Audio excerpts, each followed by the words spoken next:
Salut à tous, c'est Axel de testmobile.fr. On est à l'IFA 2014 sur le stand de Lenovo et j'ai dans la main le Vibe X2. C'est un appareil qui a été dévoilé il y a très peu de temps, hier, il y a quelques jours.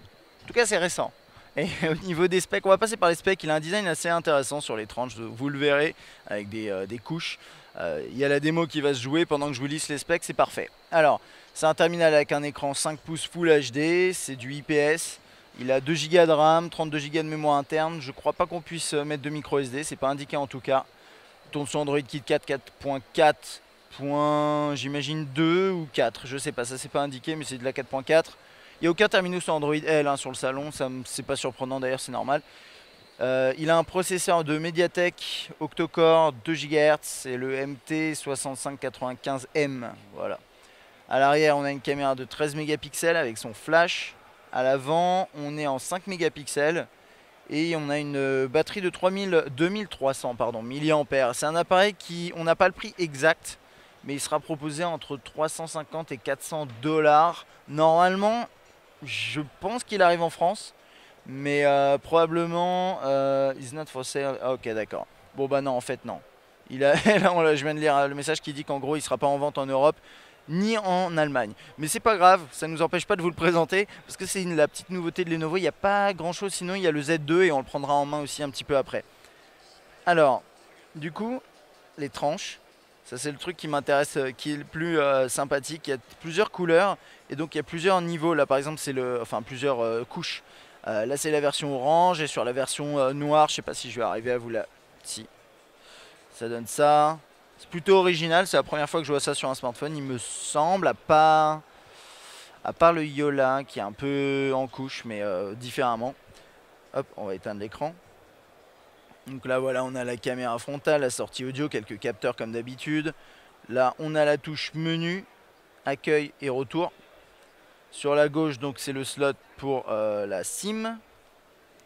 À droite, volume, on-off, verrouillé, déverrouillé. Donc il n'y a pas la possibilité de mettre de micro SD, hein, d'après ce que je vois, à part si la coque est amovible, ce qui ne semble pas être le cas.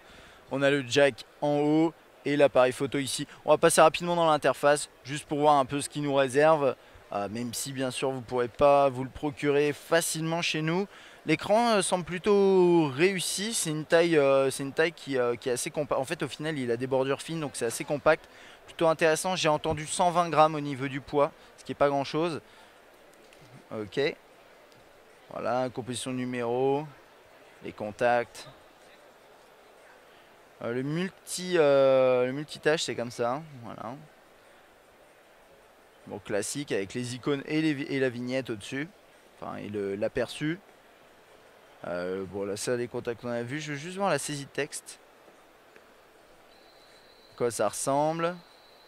Bon, là on a le clavier basique d'Android. Mais bon, bien sûr ça peut changer. Les notifications s'affichent de cette façon-là.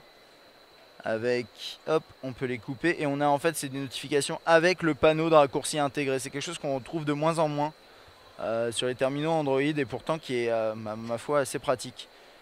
On a un système de thème ici. Donc on peut changer le thème et a priori ouais, les différents éléments à partir de thème. Ça c'est un truc classique sur les terminaux chinois.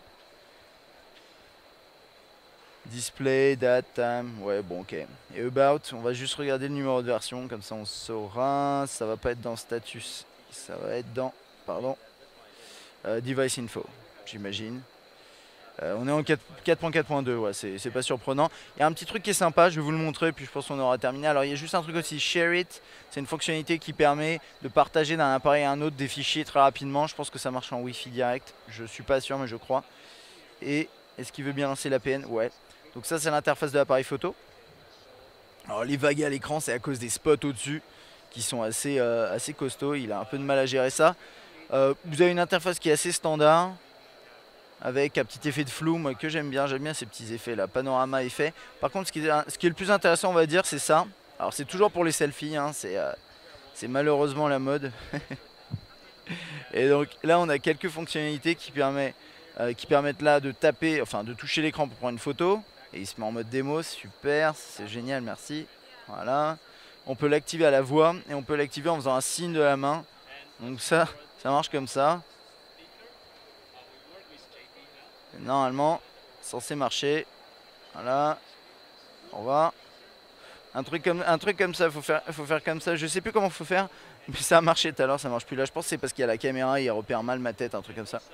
Et en fait, vous faites un V comme ça, comme j'allais dire, c'est un peu cliché, mais je sais que les Asiatiques ils aiment bien faire ça pour prendre une photo. Mais sauf que là, vous faites ça, ça va déclencher le timer et ensuite vous enlevez votre main et vous prenez la photo. Donc il n'y a pas le V à l'écran, ça c'est bien sur la photo. Donc voilà, c'est à peu près tout. C'est un appareil qui est agréable à prendre en main, qui a un bel écran, une interface qui est réussie, qui a l'air réactif. Malheureusement qu'on n'aura pas chez nous. Mais dites-moi ce que vous en pensez, notamment de ces tranches là avec l'effet de couche qui est plutôt original.